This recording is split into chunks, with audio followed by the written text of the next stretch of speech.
홍성인물 세상 밖으로 다시 태어나다 한용운 편을 맡게 된 조성정입니다. 홍성인물을 알아보는 세 번째 시간인데요. 타임머신을 타고 과거 속으로 한용운의 발자취를 따라가 보았습니다. 오늘 한용운의 업적과 일화 그리고 만해의 애송시를 충청도 버전으로 낭송해 보겠습니다. 한용운은 충청남도 홍성군 결성면 성곡리에서 태어났다고 합니다. 위인들이 다 남달랐듯이 한용운도 9살부터 문해에 통달하여 신동이라는 칭송이 자자했다고 합니다. 그러니 집안의 기대가 컸을 거예요.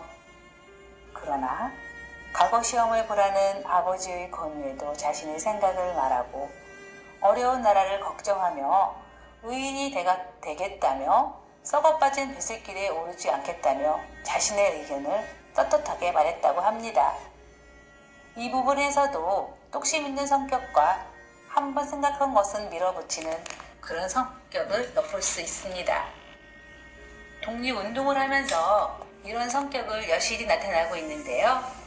대쪽 같은 성품과 고든 의지 등은 그의 말과 행동으로도 알 수 있습니다. 그의 수감 생활에서도 일화 등에서도 많이 나타나고 있습니다. 만해는 문학을 전문으로 공부하진 않았습니다. 님에 대한 그리움과 고든 지주를 표현한 작품들을 통해 해방 후에도 문인, 저항시인, 대처승, 출가 승려로만 인식되다가 1960년대부터 그의 독립운동 역사학자들에 의해 재조명받기 시작했어요. 뒤늦게 대한민국장인 건국훈장을 초서받게 되었습니다. 만해는 어렸을 때 이름은 유천, 결혼 후에 정옥, 다시 개명을 해 봉안으로 불려지다가 오세암을 거쳐 백담사에서 승려가 되었는데요. 그때 법명은 용운, 법호는 만해, 지금까지 만해 한용운으로 불려지고 있습니다. 오세암 암자와 백담사에서 수년간 불교서적을 읽으면서 불교여 깊은 잠에서 깨어나라. 그는 1910년 대장경과 하엄경을 한글로 번역했어요. 중생들이 읽기에는 너무 힘들고 어렵다 여겨 가장 심혈을 기울여서 한글로 번역했다고 합니다. 붓을 들고 조선 독립을 위해 싸운 시인 한용운. 독립선언서에 서명한 민족 대표의 한 사람인 그는 독립선언서를 낭독하면서 조선의 독립을 간절히 원했지만 실패로 들어가면서 수감되게 되었습니다. 만해는 수감 생활 중에 3대 원칙이 있었는데요. 변호사를 대지 말라, 사식을 넣지 말라, 어떠한 경우에도 보석을 신청하지 말라고 했어요. 악명 높은 서대문 형무소에 갇히는 순간에도 눈 하나 깜짝하지 않았다고 해요. 그리고 민족 대표들이 모진 고문과 압박에 시달리고 많이 나약해져 있을 때 그들에게 오물통을 집어던지며 울긴 왜 울어? 나라를 잃고 죽는 것이 무엇이 슬프냐며 독립선언서에 서명했다는 민족 대표들을 질타했다는 이야기는 유명합니다. 그리고 여러 일화 중에 변절한 동지들에게는 단 한 번의 눈길도 주지 않고 냉정했다고 합니다. 독립선언서를 작성한 최남선이 길가에서 아는 체를 하자 내가 아는 육당은 벌써 죽어 장사를 지내보냈어 하며 철저히 외면했다고 합니다. 또한 호적 없이 일생을 보냈다고 하는데요. 일제가 조선을 강제로 합병한 뒤 호적법을 시행했을 때 나는 조선 사람이다. 외놈이 통치하는 호적에 내 이름을 올릴 수 없다며 완강하게 거절했다고 합니다. 그의 시집 님의 침묵 88편 중에도 나는 민적이 없어요 라는 구절이 있는데요. 평생 호적 없이 지냈다고 합니다. 만해는 수감 생활 중에 조선 독립의서를 집필했는데요. 감옥에서 참고서나 자료 하나 없이 이 선언서를 썼습니다. 일제의 조선 침략을 주도한 군국주의를 준열하게 꾸짖고 일본도 1차 세계대전 때의 독일처럼 반드시 패망할 날이 올 거라고 했습니다. 조선 독립의서는 200자 원고지 53장에 달하는 내용으로 그의 독립사상과 애국정신이 오롯이 담겨 있음을 알 수 있습니다. 일본 검사장에게 발각되어 원본은 제출되고 사본 한 본은 작은 글씨로 휴지에 적어 여러 겹으로 접어서 녹군처럼 유장을 해서 형무소로부터 나가는 옷을 갈피에 끼워 나오면서 조선 독립의서는 세상에 알려지게 되었습니다. 그 내용을 앞부분과 조선 청년의 수양에 대해 전하는 말을 간략하게 읽어보겠습니다. 조선 독립의 서. 자유는 만물의 생명이요 평화는 인생의 행복이다. 그러므로 자유가 없는 사람은 죽은 시체와 같고 평화를 잃는 자는 가장 큰 고통을 겪은 사람이다.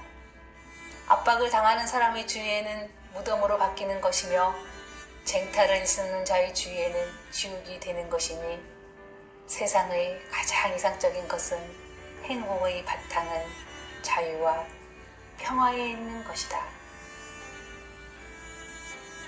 조선 청년의 수양에는 도덕자가 되고자 하는 자는 반드시 그 정신의 육체의 주력을 도덕의 방명에 이름을 가하고 문학가가 되고자 하는 자는 의의 주력을 문학의 방면에 이름을 가하고 군사자가 되고자 하는 자는 그 주력을 군사의 방명에 이름을 가하다. 인생의 가치는 성공에 있음이 아니요 인격에 있느니라. 인격의 빛은 일시적 능률의 반사가 아니요 일관적 분토의 발현이니라. 만해는 옥중에서도 본인의 쇠약해져가는 몸을 돌보기보다 나라를 걱정하는 독립정신을 여실히 보여주고 있습니다. 그리고 우리가 많이 알고 있는 님의 침묵을 1926년에 집필하게 되는데요. 다른 나라에서도 님의 침묵이 많이 알려지고 있습니다. 님의 표현이 love, lovers, lover로 해석되다가 그것으로도 표현하기가 어려워 님, 말 그대로 님으로 표현했다고 합니다. 만해의 삶과 문화적 만족감, 그리고 예술가 한용운. 그는 1944년 그렇게 염원하던 조선 독립을 1년여 남겨놓고 66세에 열반의 길에 들어가셨습니다. 존경하는 인물 한 사람을 가슴에 품고 자라는 아이들은 가슴속에 하나의 등대를 갖고 있는 항해사와 같습니다. 독립운동을 위해 한 걸음도 물러섬이 없이 나아갔던 독립운동가, 그리고 당대의 감성을 뒤흔들었던 문인인 만해 한용운. 그의 치열했던 삶과 사상들을 다시 한번 생각해보는 시간을 가져보았는데요. 앞으로 만해의 정신을 되살리는 것도 만해의 정신을 계승할 사람들이 많아졌으면 좋겠습니다. 제가 님의 침묵을 원작과 충청도 버전으로 읽어보겠는데요. 이번에 대면 비대면으로 프로그램을 진행하면서 비대면 친구들도 받아보셨을 거예요. 선생님처럼 원작과 충청도 버전으로 낭송해서 파일로 홍성인물 세상 밖으로 다시 태어나다에 밴드로 업로드 해주시면 자원봉사 시간을 인정해 드리겠습니다. 그리고 10월 31일 오후 2시 홍성군 홍보급 다울 책사랑방 작은 도서관 앞마당에서 지역 주민들을 모시고 공연, 전시, 체험 등 많은 것을 준비했으니 놀러오세요. 님의 침묵 한용 님은 같습니다. 아, 사랑하는 나의 님은 같습니다. 푸른 산빛을 깨치고 단풍나무 숲을 향하여 난 작은 길을 걸어서 차마 떨치고 갔습니다. 황금의 꽃까지 곱고 빛나던 옛 맹세는 차디찬 티끌이 되어서 한숨의 밀풍에 날아갔습니다. 날카로운 첫 키스의 추억은 나의 운명의 지침을 돌려놓고 뒷걸음쳐서 사라졌습니다. 나는 향기로운 님의 말소리에 기먹고 꽃다운 님의 얼굴에 눈 멀었습니다. 사람도 사람을 이리라 만날 때에 미리 떠날 것을 염려하고 경계하지 아니하는 것은 아니지만 이별은 뜻밖의 일이 되고 놀란 가슴은 새로운 슬픔에 터집니다. 그러나 이별을 쓸데없는 슬픔의 원천을 만들고 마는 것은 스스로 사랑을 깨치는 것인 줄 아는 까닭이에 걷잡을 수 없는 슬픔의 힘을 옮겨서 새 희망의 정수박기에 들어부었습니다. 우리는 만날 때에 떠날 것을 염려하는 것과 같이 떠날 때에 다시 만날 것을 믿습니다.